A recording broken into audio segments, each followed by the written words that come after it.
Hey everybody, my name's Anna, and if you've been following along, you know that I travel full-time with my dogs Sterling and kitten Anara in our van Firefly. And yes, that is named after the best show in the verse.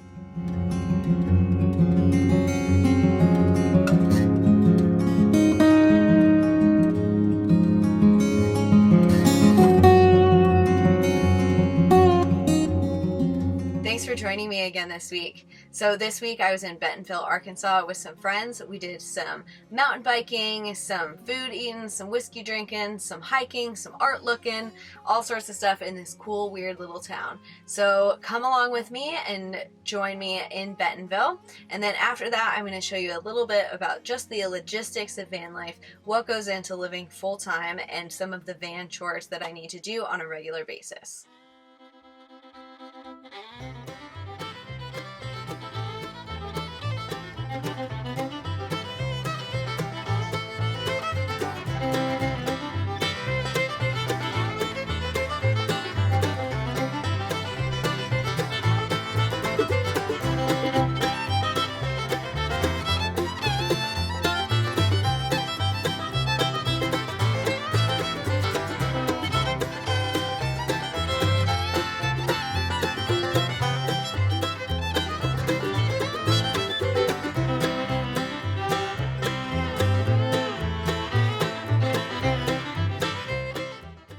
One of the things that makes Bentonville so unique is that the entire town has been turned into a giant mountain bike park.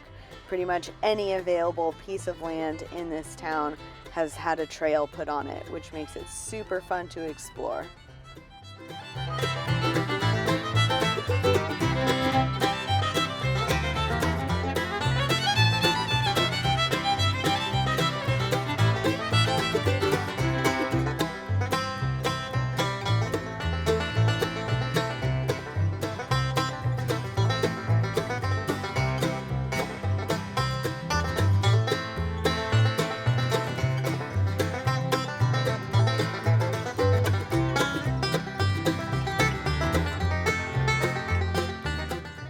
And of course, after some full days out on the trails, gotta stop by the local distillery.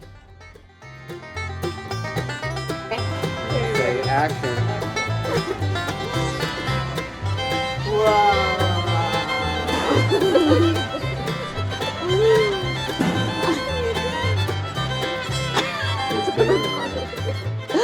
Cheers!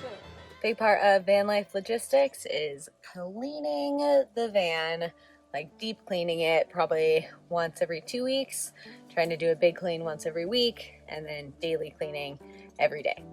A lot of you asked me about laundry in van life, so I try to do laundry as often as possible, especially having 2 animals now. One thing I think is important to talk about is like when you make couch cushions, to make sure that you put a zipper on here so that you can take them off and also wash them, because everything does get really dirty when you're living outside most of the time, particularly if you have animals. I do laundry usually at friends' houses, just try to do it every time I know somebody in the area, and then obviously can use laundromat. Luckily, while waiting at the laundromat, I am just in my house, so it's not too terrible. Also, I like to use these sheets here, Eco's Next laundry detergent. It takes up way less space in the van than like a huge jug, and just makes it super simple to bring in a sheet with me. And I use all natural dryer balls rather than dryer sheets so that I can reuse them and not contribute to so much waste.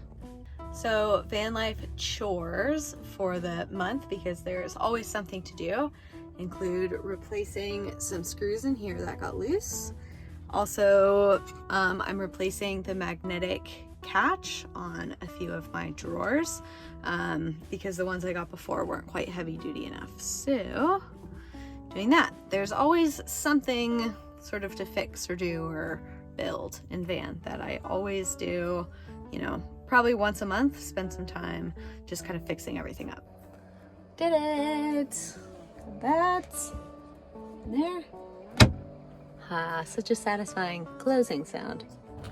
Alright, so I am getting my propane filled As you can see, gotta take out all of the stuff. Oops. I usually go to Tractor Supply. It's always a good option, or you can trade it out at a gas station. I have the size that you can just trade out or fill. So the filling is a little bit cheaper, but sometimes it's just easier to do a straight swap. And then I use this propane sensor to put on the bottom here, and that'll tell me when I'm running low on propane so that I'm not always having to get all of this stuff out just to check it. So for filling up water, I think the biggest trick is to do it often. Keep your hose pretty accessible. Truck stops are really good for this, friends' houses obviously, and then campgrounds, which I'm going to be using today. And then I have a 20-gallon water tank, so I don't have to fill up that often. And then there is a port on the outside that I can fill right up with. I also have an inline filter right there. This works great for water in the States. I've never gotten sick or had any issues. You know, if you wanted like a bigger kind of filter, if you're going to be traveling more out of the States, then they have those that you can build right into the system. But this works perfectly fine for me. Camco, pretty cheap, pretty easy.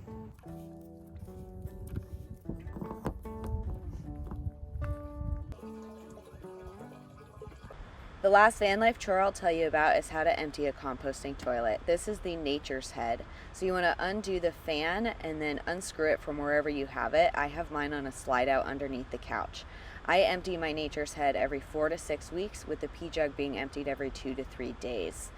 The coconut coir or peat moss that you use in the toilet comes in big compressed blocks.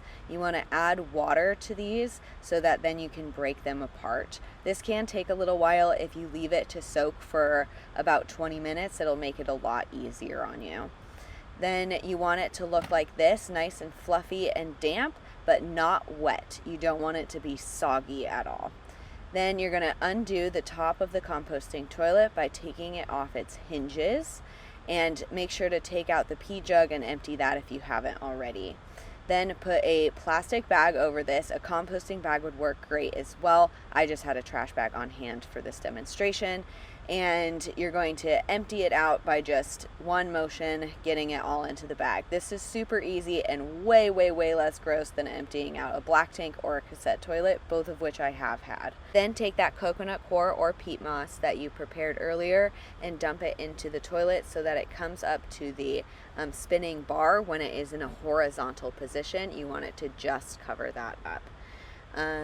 Then you're going to give everything a really good wipe down with just vinegar and water. Don't use other chemicals, as those chemicals could interfere with the composting process. You also don't have to wipe down the inner part of the actual nature's head, because that'll just add to the composting process for the next round.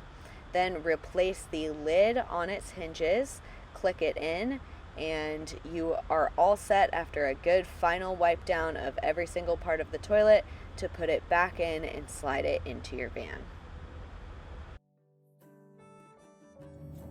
All right, everybody, that's it for me this week. Thank you so much for tuning in again. Thank you to Raman Verma and Climbing Dan for your ask to see the nature of life and also to see the non-fun logistical side of van life that just keeps things rolling. I hope this answered some of your questions. For those of you wanting to see more about food preparation, thing like that in the van, I do talk about that in my day in van life video, so check that out, and I'll sprinkle that in here and there. To be honest though, I have a fridge, a freezer, an oven, a stove, an Instapot. It's not like I'm doing things that much different with food than you would do just at your home. If you have anything that you would like to see on the show in the future, feel free to drop them in the comments below. Thank you so much again for tuning in. 5% of all proceeds from this show do go to the Salida Alliance Against Domestic Violence and Sexual Assault. So make sure that you watch the ads, but otherwise, thank you. I really appreciate you taking time out of your day to spend with me and Sterling and of course Inara, who's off doing cat things. But make sure that you hit those notifications so that you know when my next videos will come out. I do post at 11 Eastern time every Saturday. So I will see you next week, where I will be telling you a lot more about my personal journey into van life and how I kind of have created this very intentional life for myself. It's definitely a pretty personal story, and you know, there's some difficult parts of that to share, but I am really excited for you all to just get to know me a little bit better and know how I got to this place where I am today. So thank you so much. I will see you next week. Have a wonderful rest of your week. Mwah, mwah, mwah. I appreciate all of you.